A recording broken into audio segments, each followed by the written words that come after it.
Estás escuchando Mesilá, el devocional semanal donde buscamos prepararte el camino y profundizar tu relación con Dios. Soy tu anfitrión, Luigi González, y te quiero dar la bienvenida. Espero que disfrutes el episodio de esta semana.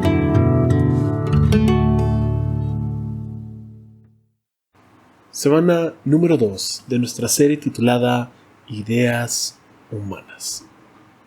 Durante el mes de noviembre, como hacemos cada año, estamos platicando sobre un tema relacionado a la creatividad. Porque creemos que Dios nos ha dado talentos y muchas veces son nuestras creencias las que nos impiden hacer para lo cual fuimos hechos. Demasiadas personas creen que los únicos dones en los cuales Dios está interesado son los que podemos aplicar en la iglesia o en un escenario. Y a menudo perdemos el impacto de lo que pueda haber en proyectos personales, artísticos, creativos.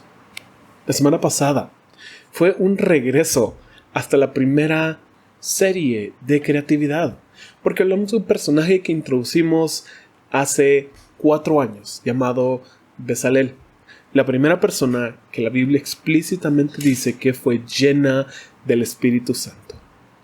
Y lo impactante de esto es que Bezalel no era un profeta, no era un rey, no era un juez, no era un líder del pueblo, sino que era un artesano. Y nos dice la Biblia cómo él fue lleno y se le dio talento para hacer cosas con sus manos.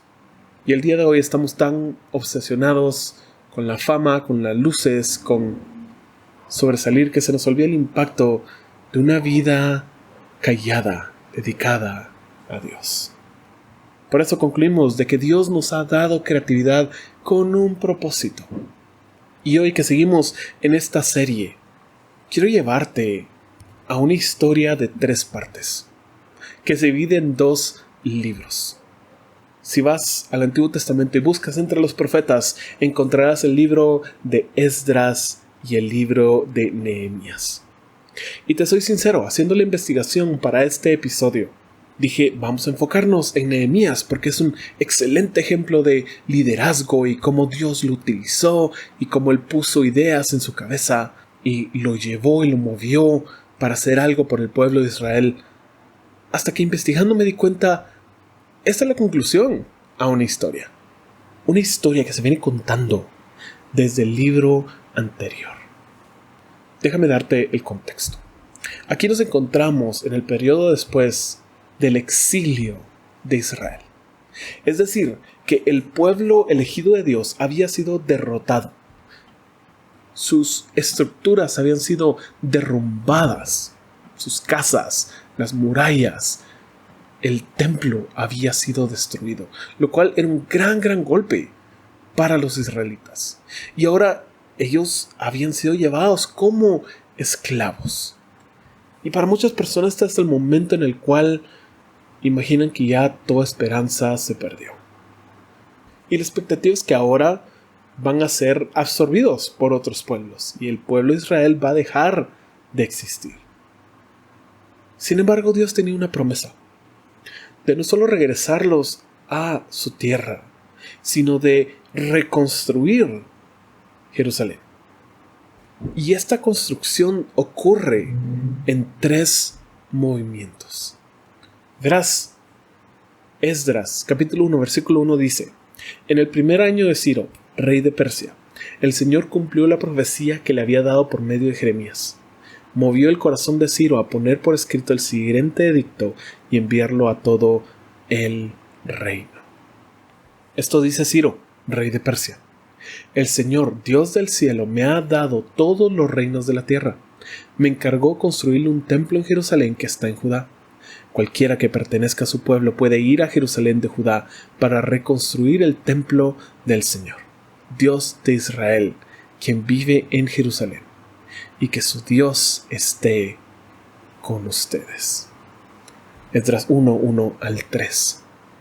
Y sigue diciendo de que todos los vecinos tienen que ayudar con los gastos, dando plata, dando oro, dando provisiones para los viajeros, dando animales e incluso Y se nos dice que Dios movió el corazón de los sacerdotes, de los levitas, de los jefes de las tribus de Judá y Benjamín para que fueran a reconstruir el templo del Señor. Esto es grande, porque el templo era la muestra, era la señal, era lo cual a ellos miraban para decir Dios está con nosotros. Por lo tanto se entiende que sea lo primero que Dios construya. Y aquí vemos cómo Dios se involucra en este rey para enviar y para autorizar todas estas cosas. Pero luego sale una persona llamada Zorobabel, que es quien lidera este movimiento para regresar y para reconstruir el templo. Y lo logran reconstruir y hacen una gran inauguración y son sorprendidos porque las personas que vivieron a través del exilio, las personas que recuerdan el primer templo, se ponen a llorar porque dicen no tiene comparación, que no es lo mismo. Y cuando personas vienen a ayudar y ofrecer su ayuda, Zorobabel y los otros líderes dicen no, ustedes no pueden tomar parte de esta obra, nosotros solos vamos a construir el templo para el Señor. Y se crea un conflicto entre las personas que regresaban y las personas que nunca se fueron, que estaban viviendo ahí. Y a pesar de que se profetizaba que Israel entero iba a unirse, aquí vemos división. Un movimiento liderado por Zorobabel, que luego Zorobabel mismo es el que impidió que otras personas participaran. Luego pasan 60 años y el templo ya está construido, pero hay que volver a construir la comunidad y la enseñanza que había en este lugar. Y ahí es donde sale a relucir Esdras, un maestro de la ley que es apuntado por otro rey para llevar otra ola de israelitas de regreso a Jerusalén. Y empieza a enseñar y es movido por Dios para hacer todas estas cosas, pero se da cuenta de algo, que muchas de las personas que regresaron del exilio y se habían casado con personas que no eran israelitas, y ahora que estaban regresando a su pueblo traían consigo extranjeros. ¿Cuál es la respuesta de Esdras? Que todos estos matrimonios debían ser anulados y que las personas debían regresar a sus lugares. Había que separar a los hombres de las mujeres, enviar de regreso a los niños, a pesar de que era claro que Dios estaba en contra del divorcio y profetas contemporáneos decían eso mismo. Un movimiento guiado por un hombre que terminó siendo impedido o lastimando a otros por ese hombre. Y eso nos lleva más adelante a Nehemías.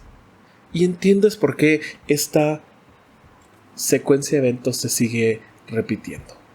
Esta vez se trata de la muralla. Y Nehemías es movido por Dios para hacer esto. Mira lo que dice Nehemías 2. Entonces llegué a Jerusalén. 3 días después, me escabullí durante la noche llevando conmigo unos cuantos hombres.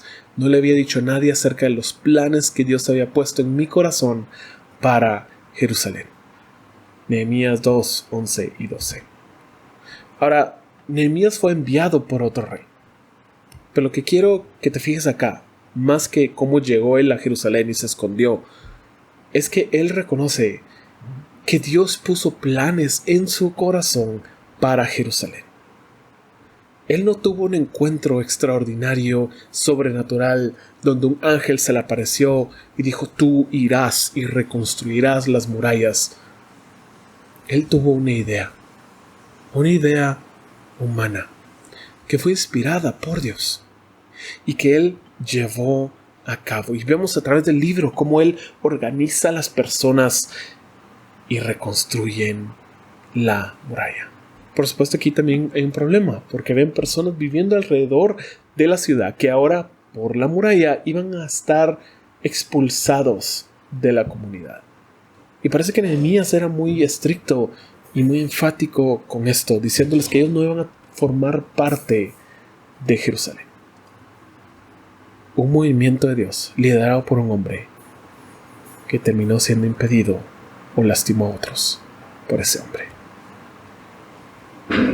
Dios mueve nuestros corazones una y otra vez y vemos cosas maravillosas ser hechas en su nombre. Y debido a que esto es cierto, debemos evitar dos extremos. Verás, hay personas que creen que Dios no está involucrado en sus vidas y que por lo tanto toda idea que se les ocurre es simplemente su corazón. Y esto simplemente no es cierto. No estoy diciendo que toda idea viene de Dios, pero es importante para nosotros reconocer que hay cosas que nosotros creemos que simplemente queremos, que son inspiradas por Dios, que son buenas, que Él es el que nos da un buen deseo, porque nada bueno puede salir de otro lugar que no sea Dios. Y esto es importante porque esto nos mueve a hacer ciertos proyectos. Porque no es simplemente que tengamos ganas de hacer algo.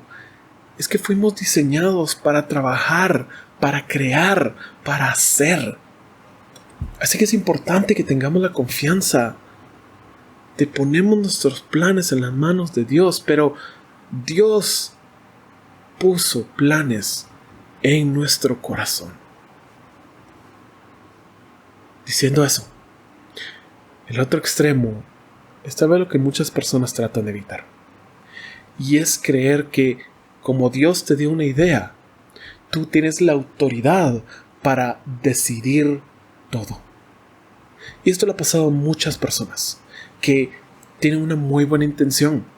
Han iniciado ministerios, han iniciado iglesias, siguiendo los planes que Dios les ha dado, pero en algún momento se deja de seguir lo que Dios quiere y se empieza a hacer lo que la persona decide.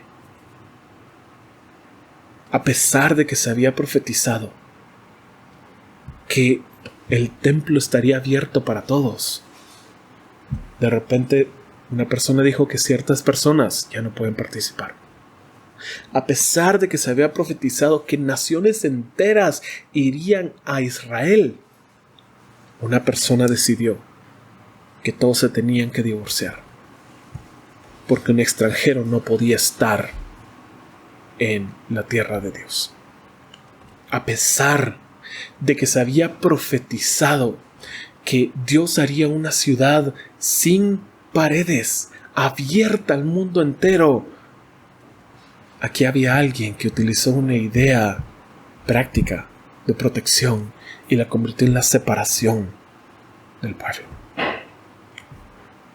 Tenemos que saber que hay ideas que Dios nos ha dado para ejecutar y que son buenas. Y necesitamos la confianza de saber que vienen de parte de Dios. Pero eso no nos hace a nosotros infalibles. Y no nos hace a nosotros los dueños de los planes y las ideas. Solo porque algo parece normal no significa que no viene de Dios. Y solo porque algo inició como algo de Dios no significa que siga bajo la voluntad de Dios. Nos toca vivir en dependencia, buscando a Dios con humildad constante, entendiendo que es Él, no nosotros. Y solo así podemos pulir las ideas que parecen humanas. Deseo que puedas reconocer los planes que Dios ha puesto en tu corazón y que tu camino se mantenga siempre despejado. Gracias por escuchar. Si este episodio fue de bendición para ti, puedes ayudarnos a crecer al compartir el devocional en redes y enviándolo a las personas que sientes que necesitan escucharlo. Gracias por ser parte de Mesilá.